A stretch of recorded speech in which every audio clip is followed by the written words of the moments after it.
let us get started. It is 6:04 p.m. and I will open the August 18th meeting of the Rutland Conservation Commission. We are live, I believe. Yes.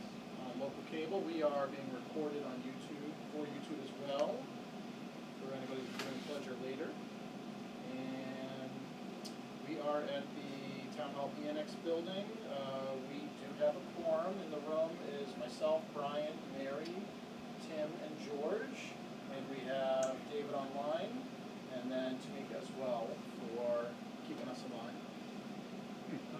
Everybody seeing my agenda? Awesome.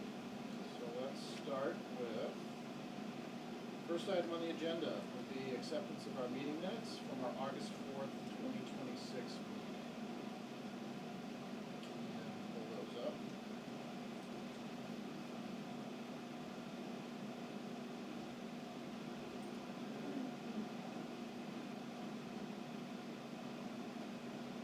I did not have any comments.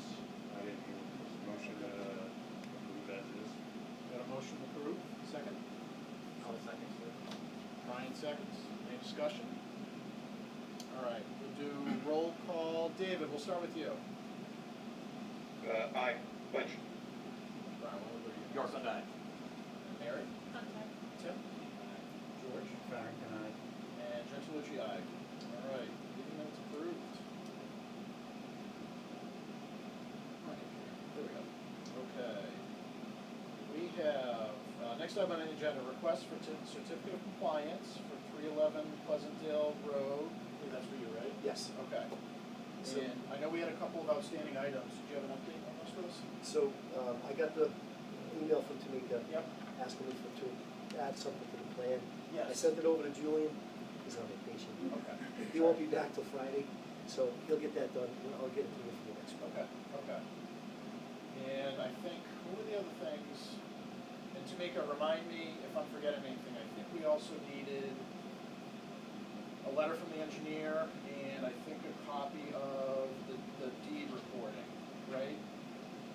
That's correct. Okay, okay.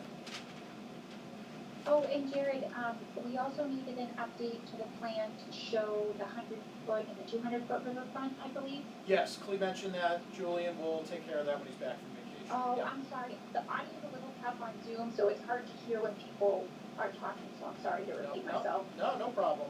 We got the AC going in here, so it's taking up some of the volume to begin with. Okay. And then, once we get all of that information, we can get this closed out for you.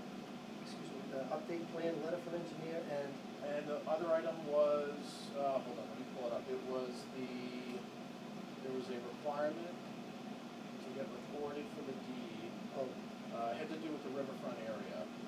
Okay. Let me just pull it up real quick. you want me to just get you a copy of the deed?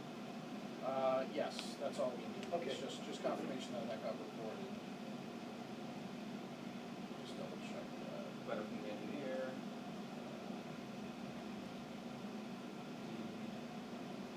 So yeah, there was, in the order of conditions, there was a deed restriction was required to be recorded at the registry, related to the riverfront area on the property. I'd have to pull up the order of conditions for the exact requirement. I believe it related to, for this property, you guys have done work in between the 100 and 200 foot riverfront. You were like right up to the 10%. I believe that's what the deed restriction was for, was to note that no more disturbance in the riverfront will be allowed in the future. I believe that's what it was. But that is in the order, if you can check it, we can pull it up too. So yeah, those three items, the plan update, copy of the deed restriction, and then the letter from the engineer. Very good. Thank you. Yep. Okay. All right, next item on our agenda, we've got review of work on property at 7 Prospect Street. Is that you folks? Okay. So this had come up, I think we talked about it briefly at our last meeting. I had actually driven down Prospect Street maybe, I don't know, it was a few weeks ago, maybe a month ago. And then saw you guys have been cleaning up the property, which to be honest, it looks great. It was a lot better than it did before. But we do know there are some wetlands in the back of the property, so we wanted to invite you guys to come in, just to let us us know what you're doing, what you're planning to do, schedule for everything, and see if any sort of filing is needed with us, which is probably likely, but we can talk about what would make the most sense, and we can certainly help you guys with that process. So if you wouldn't mind just introducing yourselves and just letting us know about the work that you're doing. Brian Shaves. Basically, we're just trying to clean everything up, flatten out everything we can, you know, give some yard for the kids. Yeah, You know, okay. Other than that, not going too crazy, just letting it out, get some grass growing. Yeah, and I saw you already have it pretty leveled out at this It's point. pretty, yeah. Yeah. Next step is pretty much get some fill in there and start growing grass, you know. Okay. So let me pull up, sorry I don't have this up already.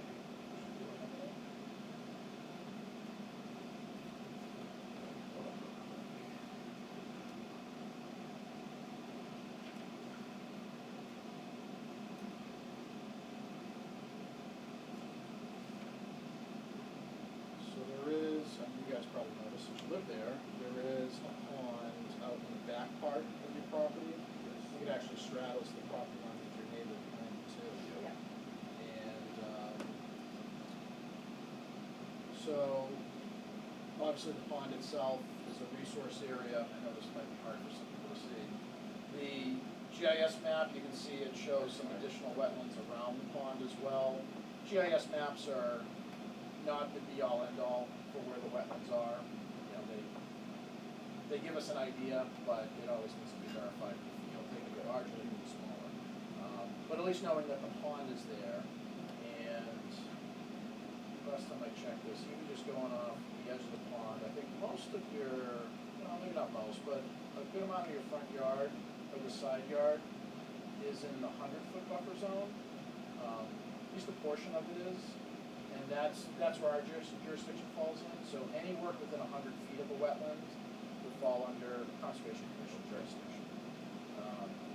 And really, from our perspective, it's just making sure that the wetland's not being protected. I assume you're not doing any work directly in the wetland. No, Yeah, basically, I just stayed on the grass line that was already there, Okay. and I just kind of push everything back there to fill in the slope. Okay. I did put the silt fence and the hay straw down, Oh, good. so Okay. nothing, you know, so. That's great. Honestly, that's probably the most important Yeah. thing we'd be looking for. So. I mean, I'm no professional, I don't know anything about the wetlands or anything. It's our first house with wetlands, but I figured, you know, wetlands definitely gotta have some protection there, Yeah, so. yeah, no, that's smart. Okay. Curious, what's your schedule for finishing the work? Do you have a schedule to get it done? Like, you're trying to get done this fall? Honestly, probably the fall, yeah, 'cause Yeah. I can't grow grass now with this heat, so I figure I got time to, you know, do stuff here and there when it Yeah. has to get done, you know, so. Okay. Well, I'll open up to commission members. Any questions on this one? I think we just need to figure out what we think the next step should be here. What do we think? I think it'd be good to talk about what type of filing we think would make sense. I was also wondering whether or not we wanna try to do a site walk just to take a quick look at it. I think a site visit would be good. Yeah, that might actually tell us a little bit more. I think may even help with understanding what's the appropriate filing here. Considering the work that's being done, it's not really, in my mind, it's not like that significant. You're level the yard, you're putting grass in. It's pretty simple. Like I said, actually, it does look a lot better than it did before too. So maybe an RDA would be appropriate here. But open to any thoughts from the commission members. I think a sidewalk would be good, just to make sure it's that 100 foot. Yeah. We're not doing anything that we don't need to. Yeah, that too, yeah. Yeah, cause like I said, these maps give us an idea of where wetlands are. Yeah. They're not always accurate, so sometimes wetlands can be larger, sometimes they can be smaller. So that's why the sidewalks help us just understand where the resource areas are, and in particular, the work you're doing, where that is in relation to the resource areas. That's really what's important to us. Okay, so I'm hearing sidewalk would be a good idea. scheduling a site walk with you, just to come by and take a look, and, okay.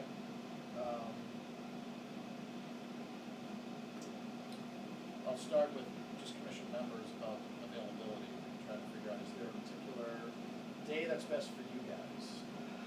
I'm in the construction field, so it's, never know what time I'm home, so, We often do them Saturday mornings, if that helps. yeah, I'm on Saturday, yeah. Okay, okay, I'm not around this weekend. okay. Don't let that hold you guys up. I think I am. You are? Just need a ride.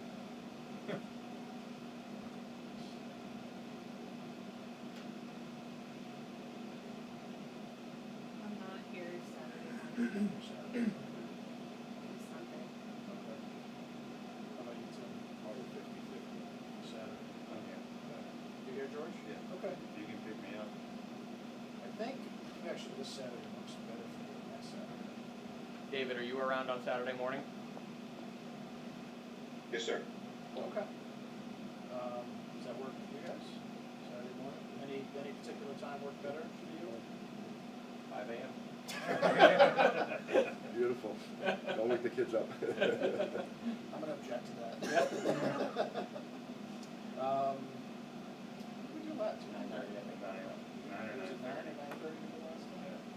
You wanna say 9? Yeah, 9 will work. David, That work for you guys? David, would 9 work for you? 100%. Okay, it's 9 o'clock for you guys? Okay, all right, so let's plan this Saturday, August 22nd. We'll swing by at 9 o'clock, we can Sounds mark it, good. and then we'll figure out next steps from there. Yeah. Yeah, I think that'll help. I was looking for ways to keep this simple for you guys. So there's 2 different types of filings that typically come to us for proposed work. One's called an RDA, which is a little bit less effort, a little bit less documentation is needed, which I'm thinking might be appropriate for this. The other option is a notice of intent or NOI, which is a little bit more work. You gotta notify butters, et cetera. So we'll figure out next steps with you, and then Tamika can also help out with the filing process. But yeah, we'll swing by Saturday morning. We'll talk more, take a look at it. We'll help with next steps. Sounds good. Okay. Any other questions or comments from commission members? Okay. I'll ask any other questions, comments from any members of the public? Do you have any members of the public online? No. Not seeing any. Okay. I'll ask anyways, even if they're not out there. Okay. Sounds good. We'll see you guys Saturday morning. Perfect. Thank you for coming in. Thanks for coming in. Thanks for coming. You're more than welcome. I feel like it's like, just a little cooler in it's here. like, it's like 2 degrees cooler. Yeah, It does say it 79. dropped a little bit. Take care, guys. Thank you. Thank you. Thank you. Okay. Next item on the agenda, we have hazardous tree removal at 11 Richards Ave. That's you? Yep. All right. Can you just introduce yourself and then Sure. let us know what trees you want? Yeah, so Paul Hanley, we had, I don't know if we pulled the property yet, but we had a tree come down, not a huge tree, kind of my back side yard. And, I reached out to you guys, cause I just wanna make sure, like, before we touch anything, my backyard abuts conservation land, I wanted to make sure I was basically like getting the go-ahead to go ahead and do things. Sure. So there's a tree that came down, and there's a tree that's, it stood up, but it's completely dead. It's in the backyard where I'm just concerned, like, if it were to fall, it would be right on the house. So, yeah, so the tree I'm talking about, the one that's already down is over here. Okay. It's kind of fallen on these, like, arborvitaes. Yep. And that's your lot next door too? This is us, I guess this is me right here. Yep. Yeah. This might be, is that open space? Let's see. Okay. It's still listed under Gable. I'm wondering if it maybe was part of open space for the development. Jared, Paul had provided some photos, and I also uploaded those to the SharePoint. Okay. See if I have those.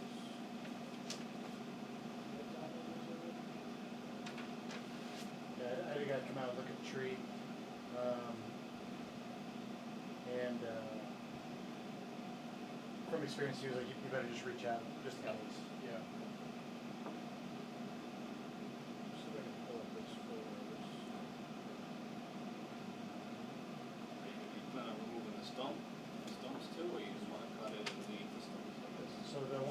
down, basically like uprooted from the ground. Yeah, the one that's in back. I mean, we can talk to what we could do. That one's like legitimately not on my property. It's a good sized tree. He was like, hey, you could just drop it, or if you needed to remove it, we'd have to talk about them hauling the lumber out. But that makes sense when you pull this stuff up.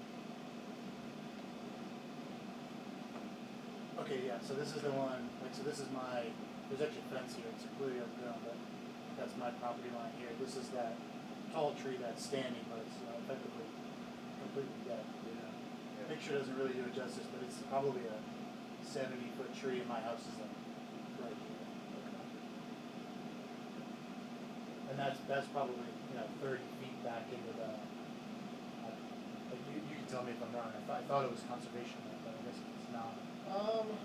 Based on the DEP map, let me just go back to it. So they're showing wetlands over in the western corner of your property, and then it extends into that, I'll call it the open space portion. Just see if anything else shows up.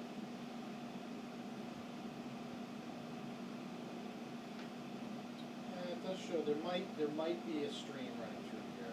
It's questionable. Could be an intermittent stream, could just be a drainage ditch. So there's wetlands nearby certainly, but the true extent, I think we'd have to look at it in the field to really understand. But obviously with trees, we understand the safety concerns. So yeah, no, we've had this come up before with past property owners in town. We'll just go back to that's the same tree. That's the one that's standing behind the house. Yep. I sent the picture. It's maybe number 3 or number 4. I put it. That's the one that already came down. Yeah. I mean, so it's just these vines. I mean, you guys may see it around town. They're just all encompassing. And I think it's an ash tree. He said, it's kind of like the trunks all in through here, and that arborvitae that's like leaning on is right here. So I trimmed some of the vines back, but I didn't want to do anything with the tree. So I'm going to buy it, guys.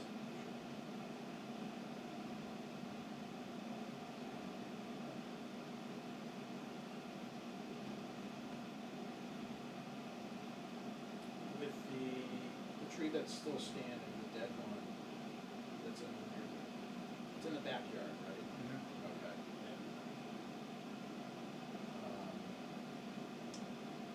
Would your plan be to would you cut it down, pull the stump out, leave the stumps in? Do you have any plan for that? I can talk to the tree guy. What he basically told me, you could probably do one of two things. I think he was saying you can't climb it. He was saying because it's completely dead. So he was like, probably go back there, throw a line over it somewhere, cut it and pull it back away from the house. Yep. And then, I mean, I don't even know if you could get machinery back there to like grind the stump out or remove the stump. You ever done that before where you just drop it and leave it? Could do that. I'd like the least, Right. Least invasive way to do it, plus it actually creates some habitat back there. Right. Yeah. I would be in favor of if they cut it and just leave the stump as is. Honestly, that's better. Because if you try to grinding the stump, you could do that, but to get back there, the equipment might be tough. Removing the stump is honestly more problematic because then you start to disturb the soil and it just adds more work and potentially more of a headache. So leaving the stump in place would be my recommendation. If they can cut it and just let it fall back into the woods and literally just leave it there, I personally don't have an issue with that. I think that's the best idea, because it is going to create habitat. Yep, and it'll break down over time. Yeah, And, absolutely. Yeah, That's going to be the easiest route, I would imagine, for them. probably. And I'm guessing that'll, for you, probably be the least expensive one too. Because Yeah. they don't have to pull it out of the woods and, cut it up or grind it up or whatever. It should save time and save money. Well, it's not going to hit anybody's house, Yeah, there's nothing back there. I mean, you can pull the map up Yeah, again, but no. yeah, Oh, I no, mean, there's nothing back there. back there. Where is that on this map? Probably like right there. Okay. Oh, there, okay. Okay, yeah. Yeah. Yeah, All so right. you could easily just just have that fall backwards. Yep. That's fine. Okay. Would we wanna do a quick site walk, just to see it in the field, or do people feel comfortable? I mean, it wouldn't hurt, I mean, while you guys are out Yeah, on Saturday. on Saturday? Would that be okay if we swing by Saturday? Are you around Yeah. Saturday? Yeah, we'll be around. Okay, probably would be, so if we're starting at Prospect at 9, I would say probably maybe like 9:45-ish, that be okay? Okay, all right. Let's plan to do that. We'll swing by, take a look, and then usually what we do for these is we'll provide a letter. We'll have Tamika help us with this. We just provide a letter once we take a look at it to say that we discussed it, looked at it in the field, and basically give it administrative approval to cut the tree down. Okay. And then, yeah, if you're okay with just having it fall in the woods and leave it as is, we can put that in the letter and say, we take no issues with that. That way you have that too, in case anybody says, hey, If a neighbor comes up to you. right, I saw my neighbor cutting a tree down in the wetlands back there. It's like, well, it's not exactly in the wetlands. That's what he said. He's Yeah. had situations like that in the past, where he's been working on something, Yeah. someone said something. It's happened before, so we like to provide the letter. That way you can say, just in case somebody reaches out, hey, I cleared it with the commission and I got approval, here's the letter, you're all set. So that way it protects you as well. Yeah. It was smart coming first too. Yes. That was a Yeah. brilliant idea. That tree's been back there for a while, and it's kinda gave me some angst, Yeah. but until this one actually came down, And you're like, oh. Yeah, but it's fine. Probably get on it, yeah. Yeah, those vines are brutal. Kill those trees, it's awful. Okay, yeah, so we'll swing by this Saturday morning, 9:45-ish, and then that will, I mean, if everything looks as we see it based on the pictures and Yeah, the we'll just map, say- I think it should be, Yeah, we'll just let Tamika know on Monday yeah. and have her write you up that letter. Yeah, that works. Show up, put it off in the mail for you. All right? Sounds good. Awesome, awesome, great. Thank you, Paul. Thank you for coming in. Yeah, appreciate Appreciate it. it. Thanks, guys. See you on Saturday morning. Thank you. All right. I think you get a letter of intent from him once to serve on the board. You know, the name sounds Years familiar. back. Wait, was he Was he the one that was going between this and the planning board? Open space? It was open Did he space, serve that's on what it open was. space very briefly? I think so. He did, but that was like at the beginning, when we Yeah. first formed it, yes. Yeah. Just said the name did sound really familiar, yeah. You look for him. Yeah, yeah. Okay, moving on. We've got follow-up for site visit, Brice Estates, erosion concerns. Guess that's why you're here today. Yes, it is. All Well, right. that one in the Brintnal Drive. And Brintnal Drive, yeah, which is the next one, which is actually our last two items, so this works out well. Okay, so, we start with Brice Estates, so myself and David and Glenda couldn't be here tonight. We did do a site walk, when was that? Was that last Saturday? 2 Saturdays ago. It might have been 2 Saturdays ago. It was. And, we walked the site, we got out there, I think it was like 9 o'clock or so. Alan Rentala from DCR did join us at, I forget what time he ended up joining us, maybe it was closer to 10, something like that. And I do have some pictures that we took while we were out there. David, I was gonna ask, since you were out there with Glenda and I, maybe you could give us just a quick summary of what we found out there when we walked the site a couple Saturdays ago? Yeah, you bet. Ultimately, I think really the things we noticed the most were understanding that we had had a really large rainstorm, which had followed maybe a week after another really large rainstorm. There were really substantial amounts of erosion that we observed, and it was pretty obvious that substantial volumes of soil and other fine-grained material had been washed away from their initial, their places, pushed downstream, likely into wetlands and waterways. We did see some sedimentation within wetlands and waterways, but not maybe as much as we would have expected, and that's likely because the velocity of the flow had been so high. In many locations, we saw erosion controls that had been overwhelmed, silt fence undermined, ripped up, and knocked down. Hay bales lost almost completely in a couple places in the stream. That's a good photo there. You can see where you've got a straw wattle that had been basically gutted and ripped apart. We saw the pieces of string that hold together hay bales that were just washed downstream. The entire hay bale had gone with them. So there were places, both along the roadway where it had been obvious the crews had been working hard to remove sediment that had been washed into the roadway and into the catch basins. Not really sure where the catch basins go at this point, whether they're all live, but they do not have silt sacks or catch basin inlet protectors, which really should be in place until the full site is stabilized. My impression is that there's simply far too much open space that's not yet been stabilized that is leading to erosion, which is making its way into wetlands and waterways subject to the jurisdiction of the Wetland Protection Act and the bylaw. May I comment? David, is that it? You all set? Yeah. Okay. Thank you. Yes, go ahead. So, DEP may dispute this a little bit, but we had a big argument about silt sacks. Silt sacks don't work. All they do is it hits the silt sack and it just keeps going. So I've told them numerous times that we're not gonna put silt sacks in, so we don't.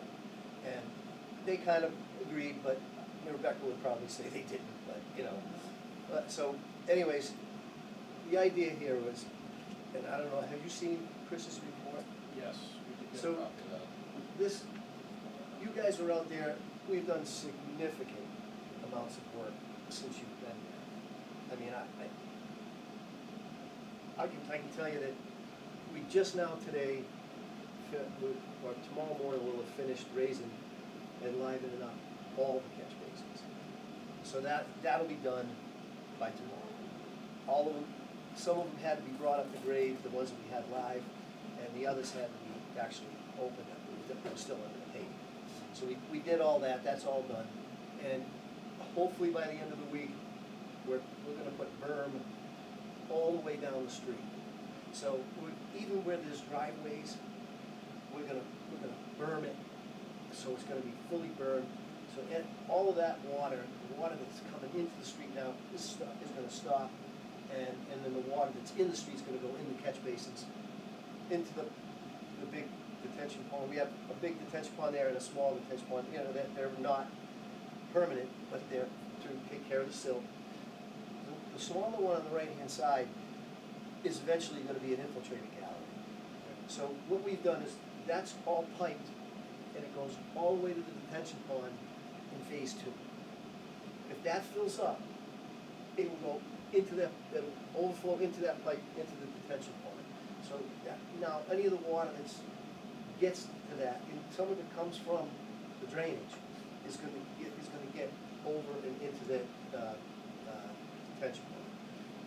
We did have a little bit of, there was muddy water leaving the site when we had the 5 and then another 5 inches of rain. The first 5 inches soaked it pretty good. The second 5 inches pulled some stuff through there. And we did catch most of it. I mean, whatever they had or whatever they had seen, we've already cleaned. So as far as I'm concerned, they asked us to put to direct the waterway off of lot 79 when we're working, direct it off of lot 80. We put hay bales, we put straw walls, we put the silt fence in. So we do have them as conditions for any lots that within the buffer zone. And they've already set the stones in the back. We haven't put the signs up, but we have set some stones in the back. And we're seeding anything in the back now, we're stabilizing. We took all the loam and we moved it outside the buffer zone. So there's a big pile of loam. Loam doesn't move.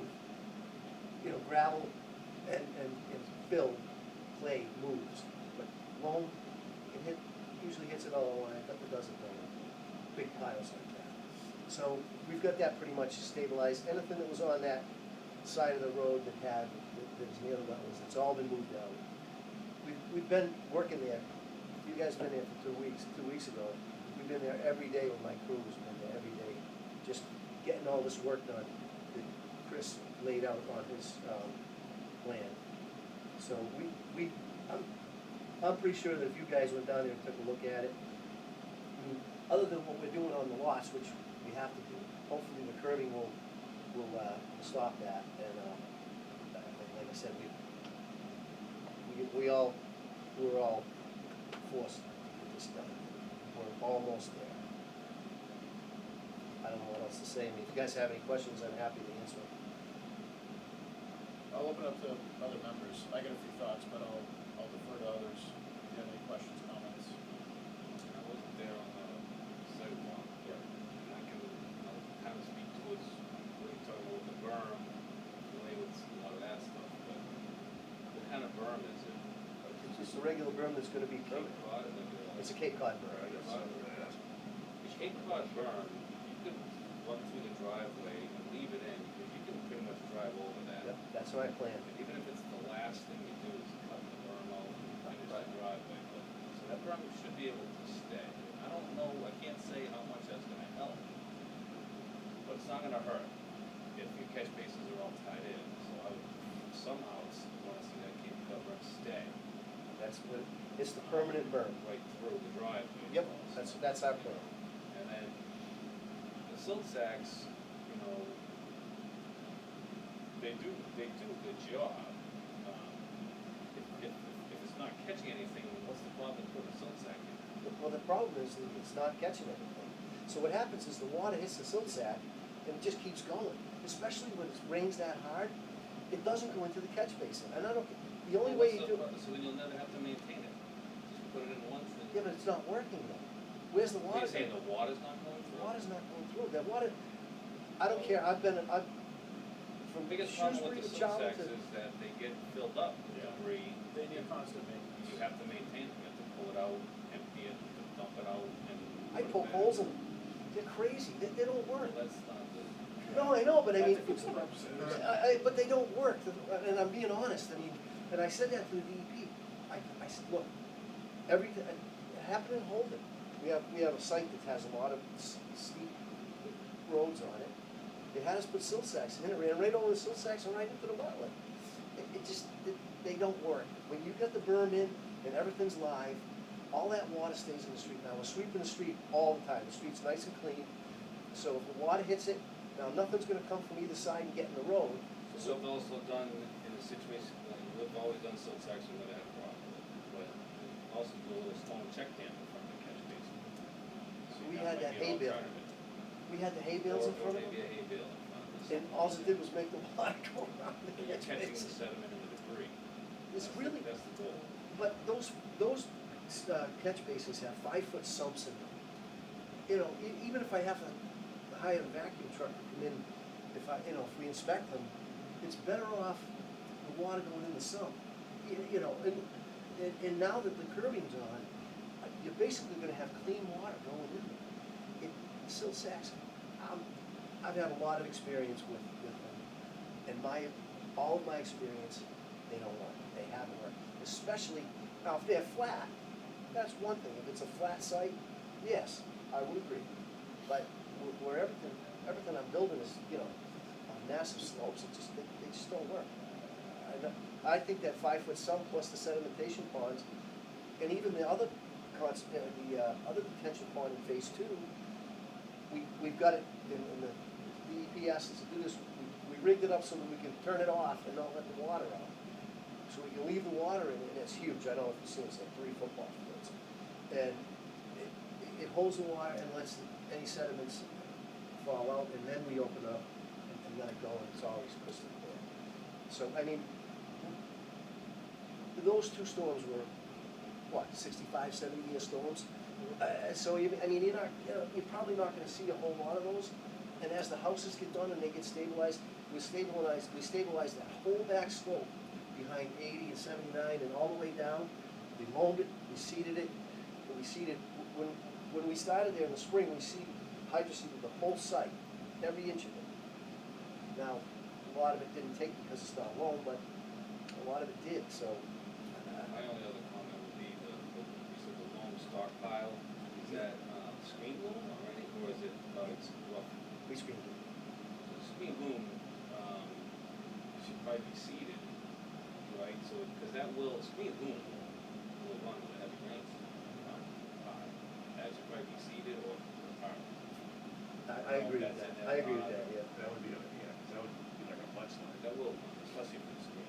Yeah, we're getting more and more of these big storm things. We've had No. 4 or 5 of these 50, 100-year storms in the past year and a half. They say they don't come that often, and they seem to be happening a little more often these days. It's just the reality of it, unfortunately. Yeah. That was actually something, I'll mention this, David brought up, him and I Glenda noticed the same thing, is with the stockpiles, really any soil stockpile, if you guys aren't actively using it, either temporarily stabilizing it with seeding or hydro seeding, whatever works best, or tarping it, something like that, it'll go a long way, because any runoff from that stockpile, if it's completely disturbed, it's just gonna add to the issues downstream, so. I'll see that stockpile, it'll take this time of year, I'll use that, with If it's a brine. big pile, you can Yeah. still dig into the side of it, grab it. Oh, yeah, it does, It'll be perfect, there for yeah. years. It helps a lot if it's stabilized, honestly, it'll alleviate, like some of the issues that you've been dealing with, it'll help alleviate some of those issues. We Yeah. literally just moved it there, so we took everything off that side of the street that was near, which was mostly that, which was near that pile, and then now, actually, he was supposed to do it this afternoon, but hopefully he's gonna see behind lot 80 and 79, he's gonna see that area, now we loaned it. Usually we'll put even at the low side, if it's on a hill, if it's a stockpile on a hill, the low side, you can some silt fences, some hay bales. Yeah. Will help also. Just In the yeah. meantime, while it gets, it's gonna take a little while to get, to get established. It helps contain any runoff that does come off the Just stockpile. the low side. Just protect it, it provides protection, it stops it from all that All the sediment just going wetlands, the downstream. wetland side. Yeah. I don't know it wasn't there, so Yeah. those are nice suggestions. Good suggestion, Tim. Jim, while I personally agree with you with the silt sacks, I use them on all my projects. Ultimately, if you prefer not to use them, I don't necessarily have an issue with that, as long as you are cleaning out the catch basins. I think it's prudent to do that, because once those fill up, then you have no storage left, right? And then there's nowhere for the sediment to go but downstream. Probably make a note to have the sumps checked before the roads accepted by the town. Oh, yeah, well, I was gonna say, Every year. Yeah. And especially after these rainstorms, they're gonna be full of silt. So Yeah. I gotta pull it. because if you're not using inlet protection, obviously the catch basin sumps are gonna get full of sediment, which is fine, that's the intention of it. They just need to be backed out. Yeah, I mean, sediment's gonna get into the drain lines too, so that's something else to consider, is those would have to get eventually flushed out. And if it's all going to the detention basins, then eventually those have to get cleaned out as well, all the sediment. So, I see that personally, I see it more as means and methods. If you use the inlet protection and you take measures at the catch basins, you can kind of deal with it a little bit more upstream in the system. If you prefer to send that runoff to the basin and use that as a separate basin, that's means and methods, it's okay. But one thing I did want to point out, I forget where I saw it, we have so many pictures that Glenda, David, and I took, and I think we got some other pictures from, I forget where else they were from.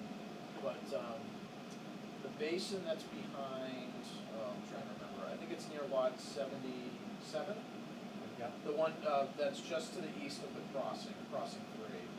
I think I saw a picture where at one point that basin, the outlet from that basin, there was turbid water discharging from that basin. And I'd have to look it up, to be honest, I don't remember exactly where I saw it, but I distinctly remember seeing that because it was downstream of the basin, it was past the outlet. And I think there was still a sediment barrier at the edge of the wetland, so I don't know if anything actually got in. It might have been, maybe it was from Chris's report that I saw that picture. Let me pull this report up, because he did have some pictures in his report. In his report, I don't know if anybody else had a chance to read his report, it was very thorough. He did a good job documenting all the areas, the impacts, recommendations. He did have some recommendations for removing some deposited sediment in a few areas. Let's see if I can find that picture.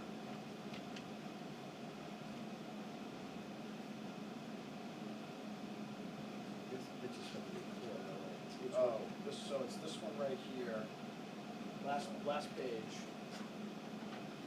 So this is the outlet.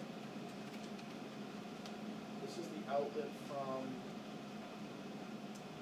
the infiltration basin, which I believe is the one adjacent to lot, I think that's the one adjacent to lot 77, right? Which, he took this, when did he take this? This was, the sediment was suspended in it, Yeah, but it didn't get out. didn't get beyond it, yeah. But again, if you're not protecting at the catch basins, this is what can potentially happen, is it can get past all the other measures too, so. Ultimately, what we care about are the direct impacts to the wetlands itself. I mean, if no sediment's leaving the site, in my opinion, you're fine. We don't believe it is, but. So I thought Chris did have a couple items in his inspection report where he said there was sediment deposited in the wetlands. Is that the straw wall that's going across the top? Same, go back to the same picture. Yeah. There you go. You can kind of see. Yes, Oops, sorry, there's Sediments, with water on the other side. I think there's another sediment barrier. Okay. I believe there was two over here, There because is. we did walk, we were uphill next to this basin, Mhm. and we did walk a little bit downhill. And actually, when we walked at that area, we didn't see any issues with this area. I believe there were two sediment barriers, one just past the outlet and another one a little further downhill. I think the downhill one, I think, is like, edge of the middle Yeah. Yeah. Doesn't the caption under that say flowing into? You're right, it does. So stormwater runoff with suspended sediment observed flowing into the adjacent DPW below the infiltration basin. So, based on Chris's inspection, he saw it actually getting into the DPW. Maybe turbid water, but it was turbid water during the rainstorms. And Alan was out there, DEP was out there, they watched the whole thing. But, I mean, you can't deny that there was turbid water, but I don't believe it deposited any sediment. He may have thought it did. Chris is a little more conservative than I am.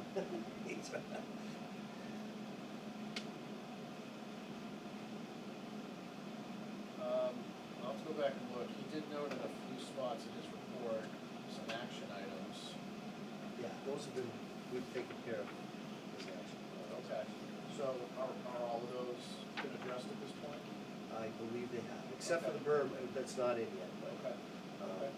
the rest of the stuff we did right away. Catch basins just got raised today, the curbing, the erosion controls. So, once the curbing's in, we don't need the straw walls along the side of the road. We're gonna just back up the berm, seed it. Agreed. Yes. We sweep the road all the time, we've already graded and seeded, and we've already paved the sidewalk. All done.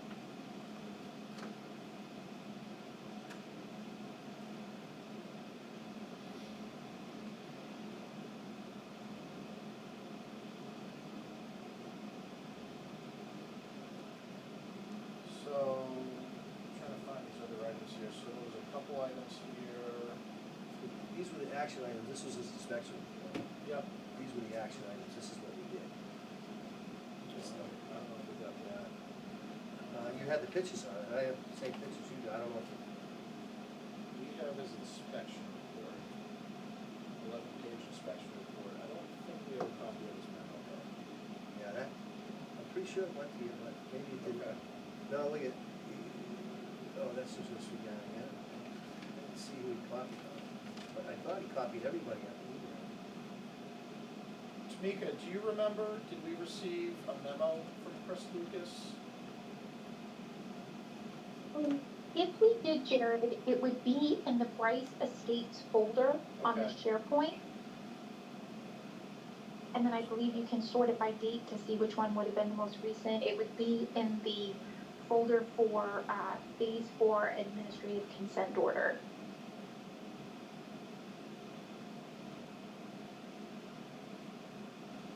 Basically, this was his inspection report, and this is what he said needed to be done from Okay. email us, I have this on my email.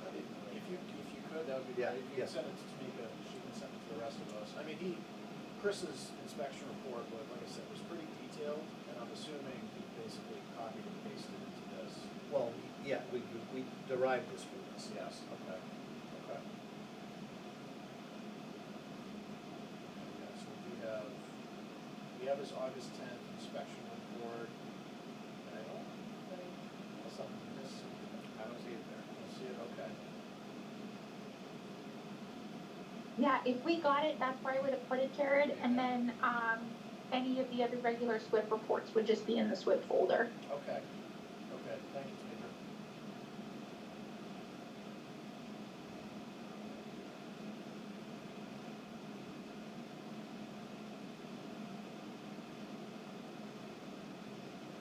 Okay. Well, that's good to hear, if all of Chris's recommendations have been addressed at this point. That's good. Just trying to find the right one. Sure. They do have.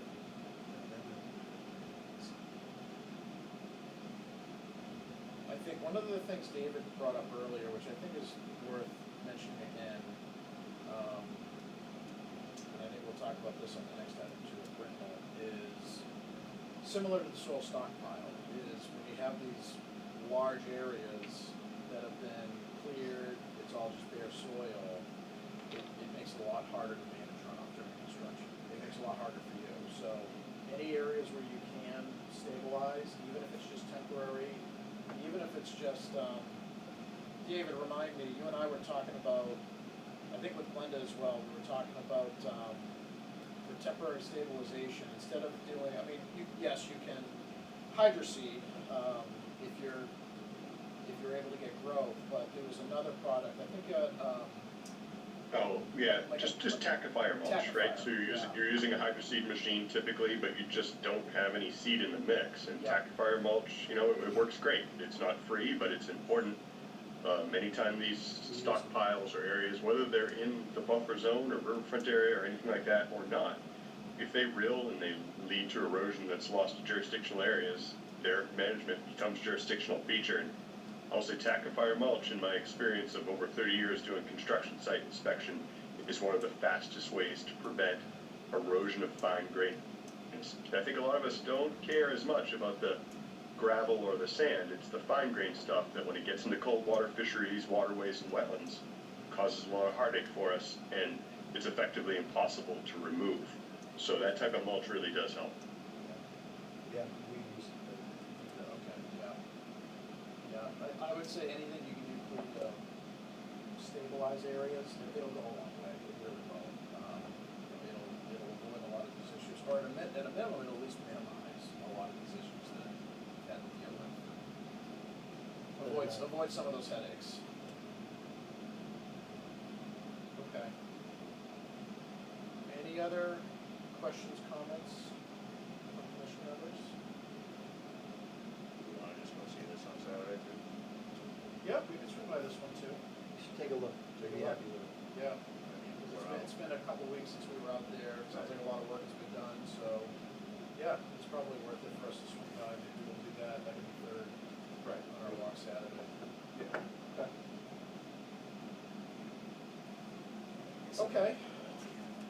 You don't see it. Which I was gonna be No, around. not at all, take your time, help yourself, it's fine, yeah. Great. All the replication area's all built as well, so. We actually did take a look at some of those, I think. I'm trying to remember, we did walk under the crossing through the arch culvert and on the other side. Actually, we didn't see any washout over there. It did look like the seed was probably still taking over there, but even David mentioned that wetland mix can take like up to a month to germinate, so. But the area, it looked good, it was still pretty stable, which was good to see. Okay, so next item, we got the Brintnal Drive, runoff concerns and follow-up after site visit. This was that same Saturday, a couple Saturdays ago, myself, David, and Glenda took a drive up to Brintnal. I know we had received some pictures from,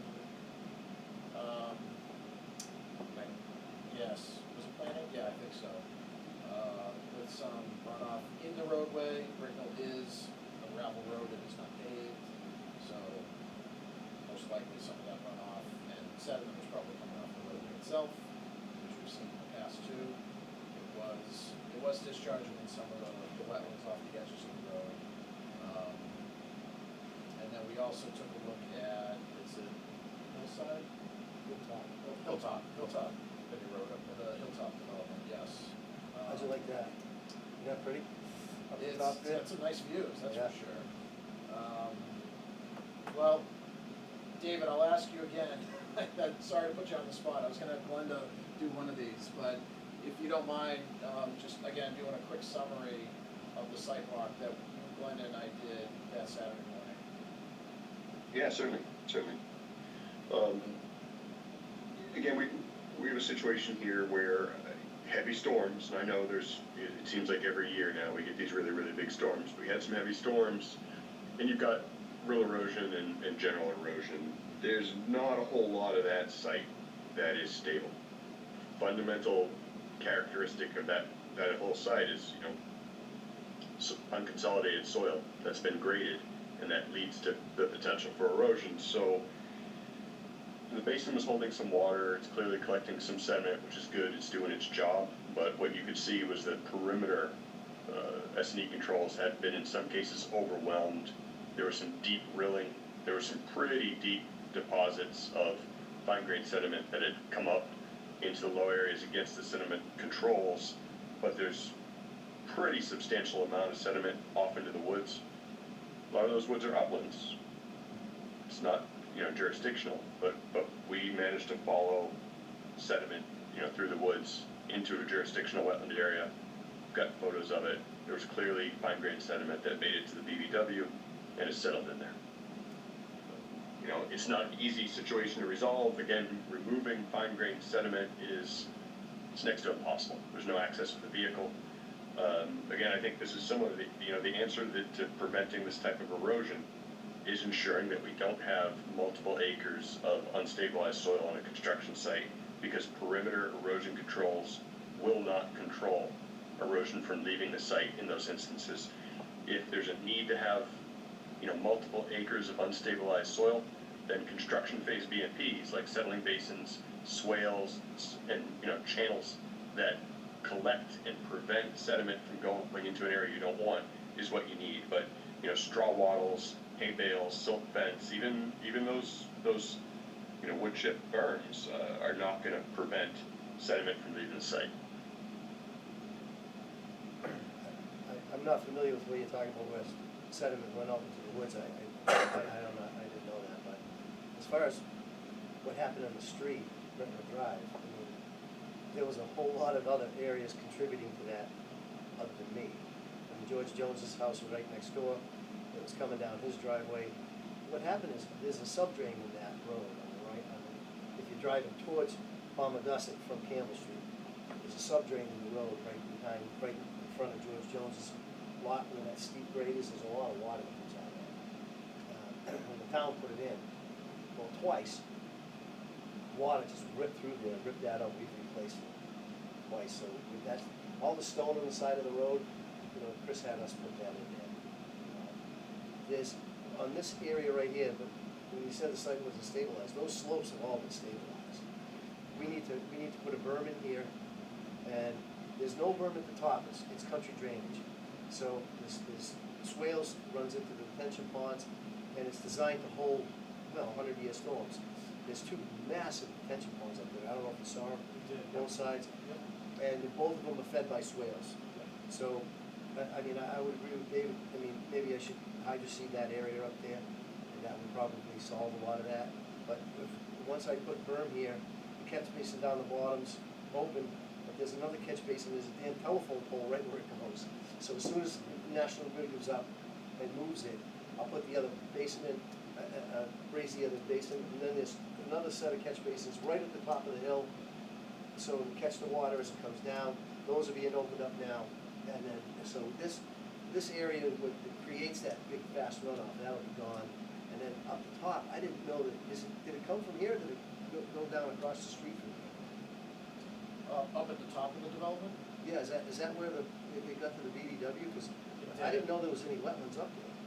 There aren't any at the top of the development, so what we found, this is a picture of come up the road, this is the eastern detention basin outlet.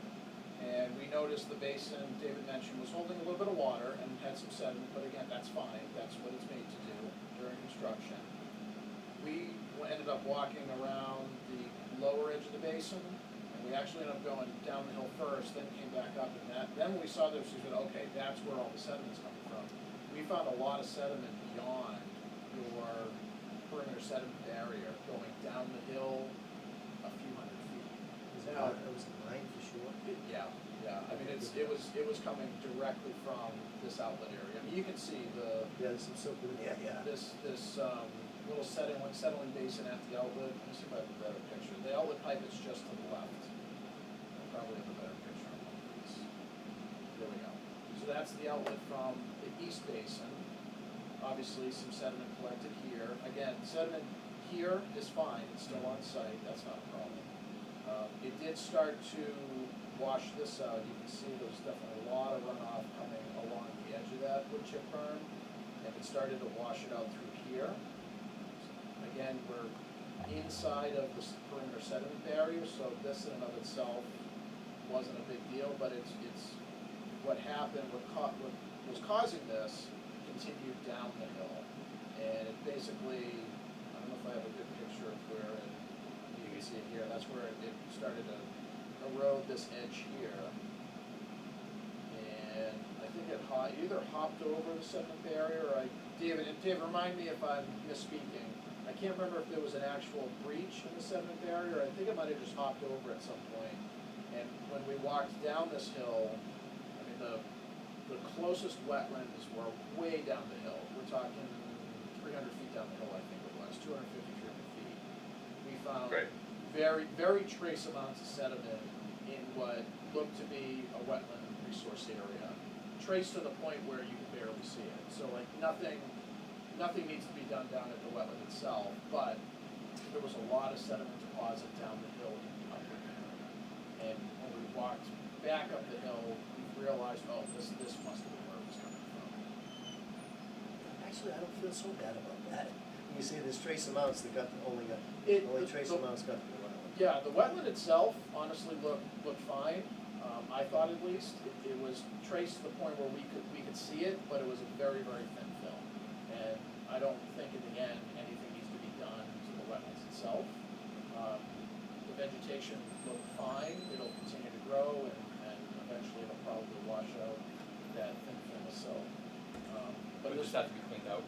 What's that? This would have to be cleaned out. Well, to prevent it from happening. I would certainly recommend. We may have already. Yeah, okay, yeah. Yeah, I mean, I Yeah. sent the guys up there the day after the storm, I mean, Yeah.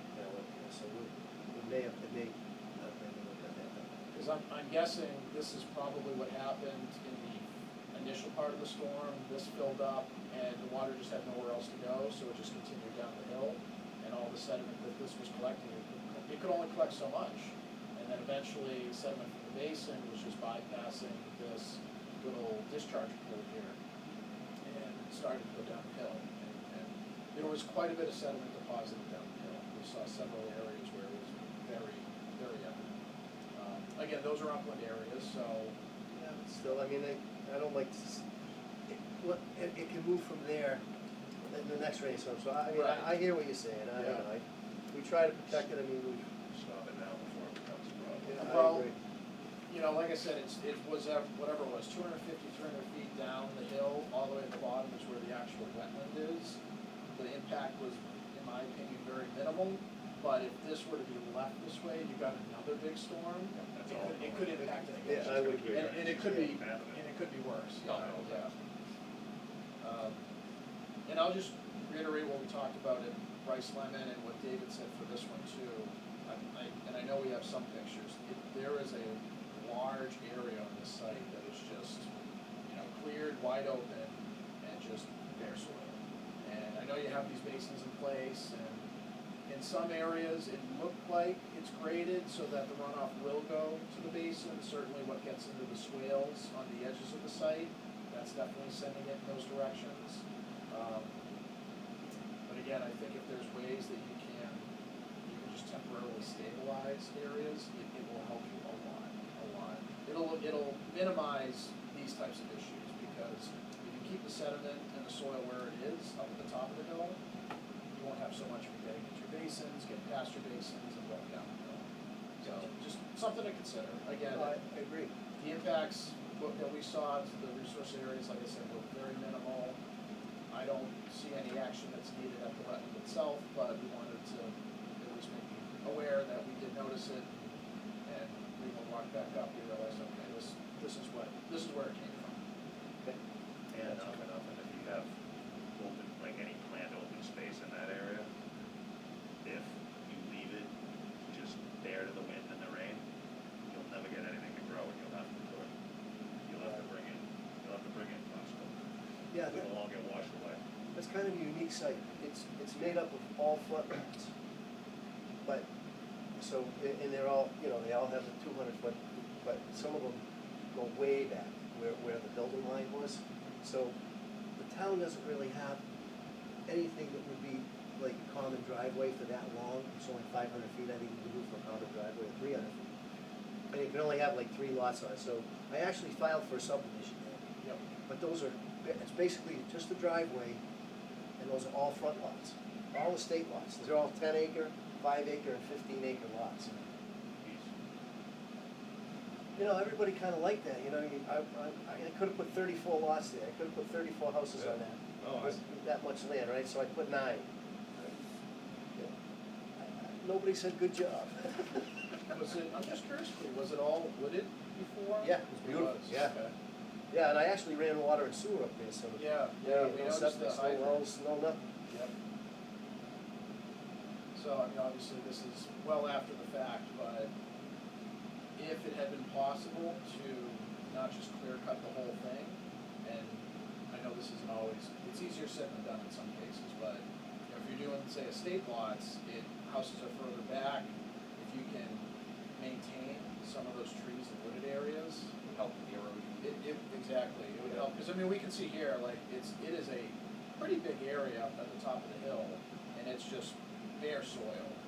I don't know how many acres it is, but it's. The reason it's like that is we had to clear the trees because we had to move cuts and fills. Okay. So we had to flatten it out. Okay. And then we had to build the basin, so we had to cut those basins are pretty massive, so Yeah. all those trees had to be cut. Okay. So, and that's why they're all cut. Otherwise, people come to Rutland Trees. to live in trees. I don't want to live in the city with, houses right next to each other Sure. and without the trees. So it's our goal to save as many trees as we can. And I know, it sounds like a line, but it isn't, because honestly, customers are looking for trees. Especially on a 5, 10, and 15-acre lot, you don't want all that grass. Right. Yeah, that's a lot of grass. There's a lot of grass gonna be there.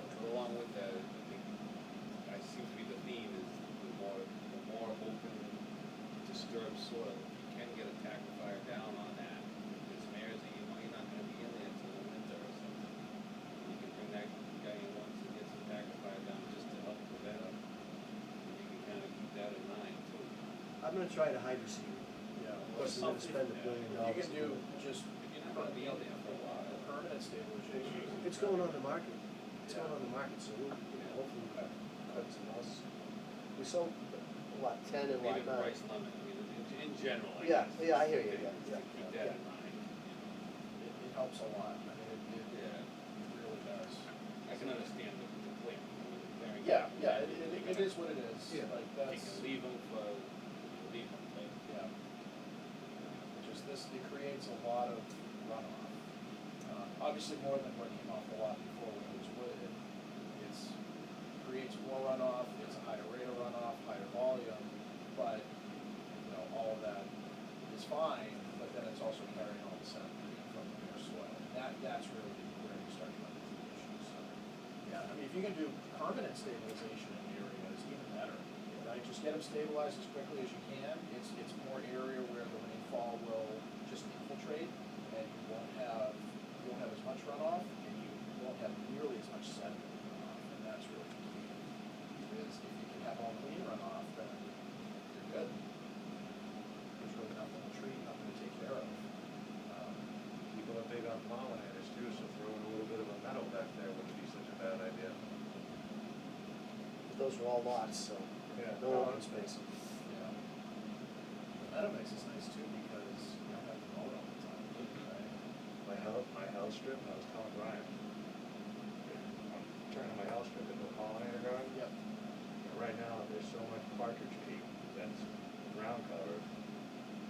They were, I was 3 feet away, and I couldn't just hear the bumblebees, I could literally feel them. Feel the vibration. Because the way they get the pollen from that, I looked it up, the way they get the pollen from that flower is they have to vibrate their wings at a different frequency. Oh. So it was crazy cool. There were dozens and dozens and dozens of all kinds of bumblebees in there. It was awesome. I was like, wow, it's working. That's good. Pretty cool. All right. Are you done with me? Anything else, questions, comments on Brintnal? You can go home. Okay. Clea, thank you for coming in, we appreciate it. Thank you. All right, guys, thank you very much. Thank you. Thanks, Cleve. Thank you. Scared the crap out of me. Did you forget David was still Yes, there? Maybe transformed into a little disc. What happened? Nothing. We have a, Little speaker. yeah, they set up a little speaker mic, that's in the middle of the table, so we're hearing your voice coming out of a little box on the table. Oh, sorry about that. You're scared Brian. It's right in front of me. Yeah, I said Brian wasn't flappable. All right, that is the end of our agenda. Does anybody have anything else that you'd like to talk about? Jared, I just Yes. have a quick question for you guys. Yes. So I realized actually tonight while we were talking that our next meeting is scheduled for September 1st. But that is the day of the primary, and the Secretary of State typically discourages public meetings on the day of an election. Okay. So I wonder if the commission would either like to push our meeting to the next day on September 2nd, or if you want to skip it altogether and just move to the September 15th meeting. I just kind of wanted to see what you guys would like to do. If we moved it to the same night as the select board, can we meet over in the? Maybe, I don't know, This actually. one is tight. I know it is tight in here. If we get a filing in, then we have to deal with our 21-day limit, right? So Yes. we're not, I guess technically we would, I'm just doing math in my head, sorry, I'm slow here. If we don't have any current filings in hand right now, we don't see any this week, then you could push it forward without a concern, I would expect. I think you're right, David. Hold on, let me just pull out. You know, the only thing we were discussing is having Sheila present. Oh, yeah. And that would push it off. Till the 15th. It would. Although that's That's fine. That's Like, not the it's- end of the world. The only issue is the invasive species talk, or management, because that needs to be done with knotweed anyway, sooner than, Right, but they gotta get somebody certified to do it. Exactly. Okay. So if it was gonna be a this year thing, Yes. There's It's no not way gonna be this year. They're not gonna get somebody certified and No. the money to do it. Right. We're sitting here. Yeah. Plus too is, I noticed some of the, I think I saw some knotweed literally on my drive this morning, it looked like it's starting to flower. it's just started. And isn't that the time? Yeah, we're to supposed to treat do it? it when you fly, when it Okay, flowers. okay, Yeah. So we're probably gonna miss the window this year, but doesn't mean we can't plan ahead for next year. Plus, there's so little, even though it's invasive, the pollinators flock to it, and they do use the pollen, so it's kinda like a, Yeah, but you do need to get rid of it. yeah.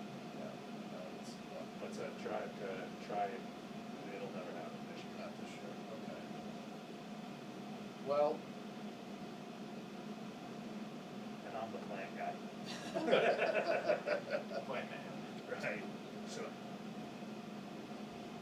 so yeah, we could do it Wednesday on the 2nd, or we could just cancel the next meeting, and that would put our next meeting on September 15th.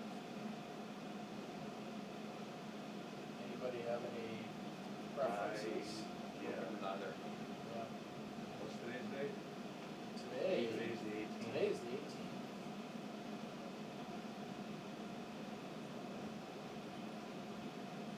Let's see, I'm just trying to think. I would What, prefer if we didn't do it on the second, we didn't do it, okay. just 'cause I get disconnected that day.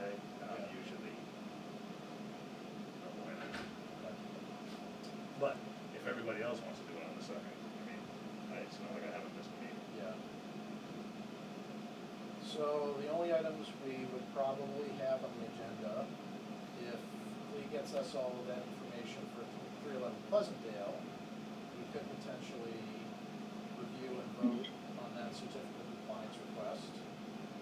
We're gonna be meeting with the homeowners of 7 Prospect Street this Saturday. At some point over the next coming weeks, working with them on whatever application we decide on. If one's even needed. If one's even needed, that's true, yeah. I think something's gonna be needed. Probably. We'll figure it out. That being said, even if that were to push to mid-September, I don't think that's a big deal. And the other guy, the tree guy, we're just gonna say, Yeah, yay or nay. Oh, Saturday. yeah, he'll know on Saturday, and we'll get him the letter. Right, he can, that letter can go out whenever. Yeah, and honestly, Tamika, I'll probably email you Yeah. Saturday after the site walks to let you know about, for Paul, to let you know, Sure. if we're all set there, which, we probably will be. So I'll let you know as soon as I can on that one. Absolutely, no problem. Okay, well, it feels like we can just skip the September 1st meeting, cancel that, and just go with the 15th. Okay. Yeah, okay. Okay, that sounds like a plan. Yeah, I mean, we're so quiet right now. I guess if we were ever gonna have the opportunity to do it, now is the time. Yeah, And I don't really see anything coming in the pipeline. And even if we did, I think we'd still be okay timing wise with, publishing the hearing and DEP numbers and all that stuff. So, unless something emergent comes up, I'll just plan to do it for September 15th. okay, that sounds good.